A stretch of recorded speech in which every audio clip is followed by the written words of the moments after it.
magandang gabi sa inyo mga par, mga kabakal natin dyan. Overtime tayo ngayon. Wala ako sa kondisyon sana ngayon. Parang nakakatamad kasi maghapon ako nag full weld eh. Yung mata ko medyo mahina. Parang hindi kaya. Kaya ang gagawin ko ngayon, puputol na lang muna ako ng flat bar para dito sa frame. Gagawin natin frame dito sa ginagawa natin na multi na CHP machine na kuan 145. So ito yung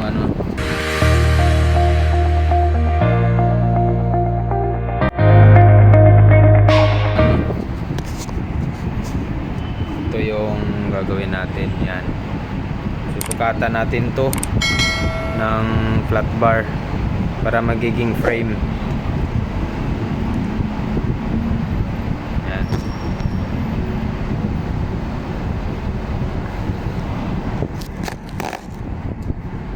Banda. Ay. Natin to. Ito pa pala. Bago yun, kakabit muna pala natin to.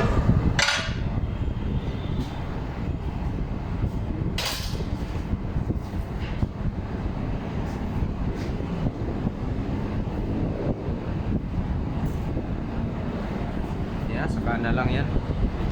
Siding sasabay na lang to sa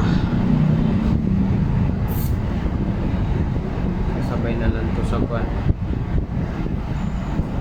Dito na lang para makita nyo na lang din.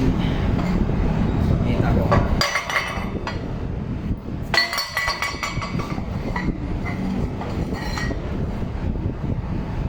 yan.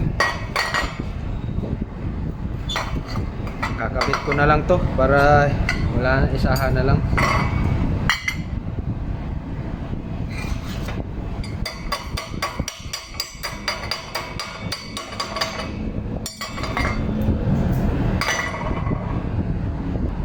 Para masyadong maliwanag. Ay, minsan talaga ganun talaga siguro ang buhay minsan nakakapagod din. Lang ito kasi meron akong pending na dalawang makina na multi, kaya kailangan akong matapos tong isa, kahit itong isa man lang bago magpasko, para meron na lang akong balanse na isa. Buwanan din to mga par bago matapos. Kung tuwing gabi mo lang siya gagawin, 3 hours ng 3 hours or 4 hours, wala, abutin ka talaga ng 2 buwan.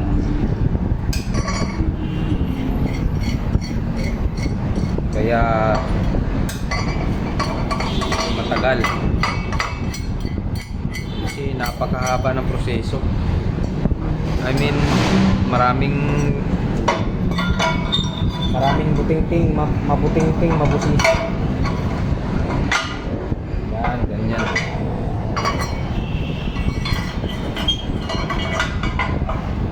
So yung continuation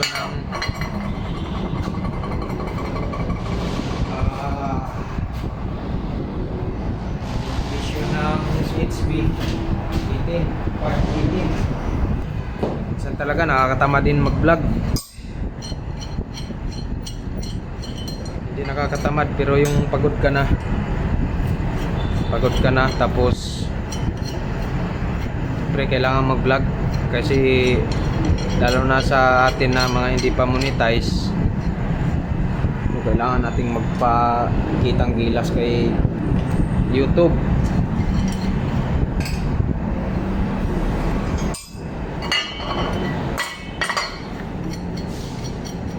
Nga lang,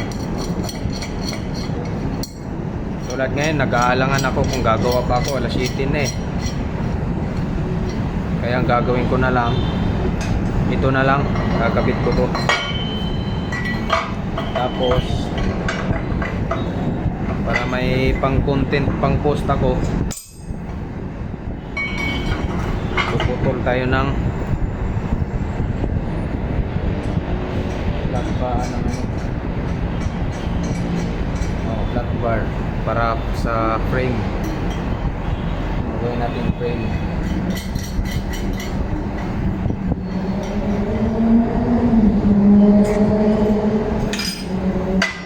Ito muna. Ito pang i-post ko na muna ito. 518. Ito yun, full weld ako. Tapos gumawa ako ng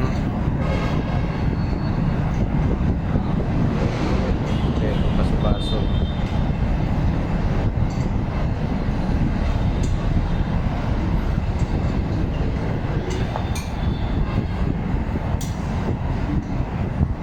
Kailangan mauna muna to bago yung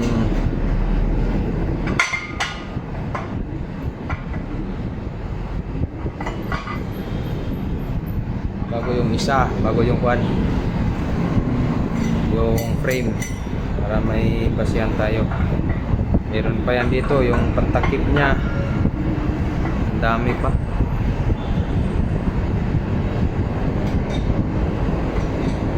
Kaya matagal, napakahaba ng proseso ng ano na to, ng ganitong trabaho. CHP machine, maliit lang siya tingnan mga par, pero pagka ginawa mo na siya, doon mo makikita na ang hirap pala. Lalo na yung kadalasan na problema ng mga customer, lalo na yung iba, may nakikita ko yung sa publication ng yung ibang style na pero ganito pa rin siya, ko-comment matigas, hindi makabunot-bunot, matigas pagbunot. Yan yung isang mga cause pagka hindi na sit up ng maayos, lalong lalo na sa baso-baso na to.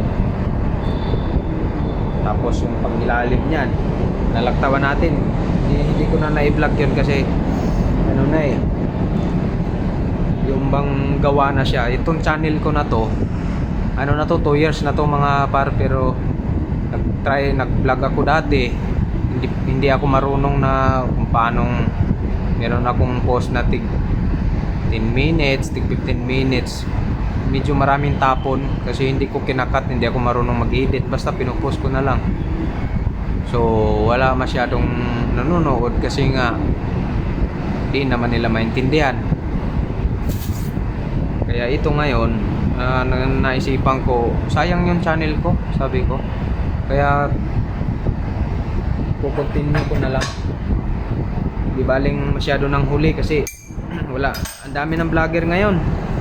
Kaya ako hindi na ako umaasa na abot ako sa point na mamonetize at kikita kay YouTube. Wala na yan sa isip ko mga par. Ang inaano ko na lang, parang ano na lang, ini-enjoy ko na lang yung pag-vlog. Pero bumibili din ako ng mga subscriber kasi wala namang mag-subscribe. Bihira lang pag ano eh, may mag-subscribe na libre, yung bumabalik. Meron din naman yung mga kapwa vlogger natin, bumabalik din naman sila pagka nag-subscribe. Yan, bumabalik din yung iba naman eh hindi. So ganun talaga.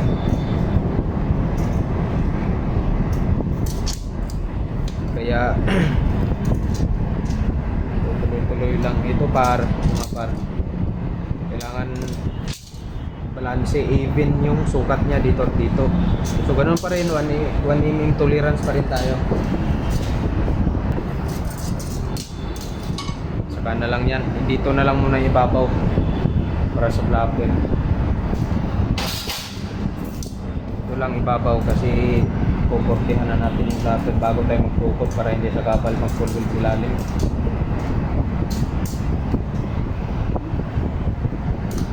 Yan, dapat parehas. As much as possible dapat parehas para wala tayong mababa.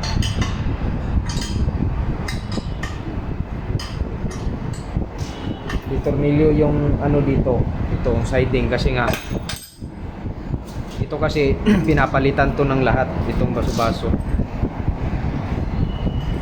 Hindi tulad ng iba na tapon, baklas, tapon na. Uy, mamen! Balita ba? Balita. Wala. Wala pa. Tatamad nga ako eh. Tatamlay yung katawan ko. Straight kasi ako lagi na lang kuhan. Eh, hinahabol ko to eh. Kasi bago magpasko, ito yung target ko na matapos. Ano ba? Ha? Sa January na yan. Hindi, may isa pa ako eh. Yung di 8 eh.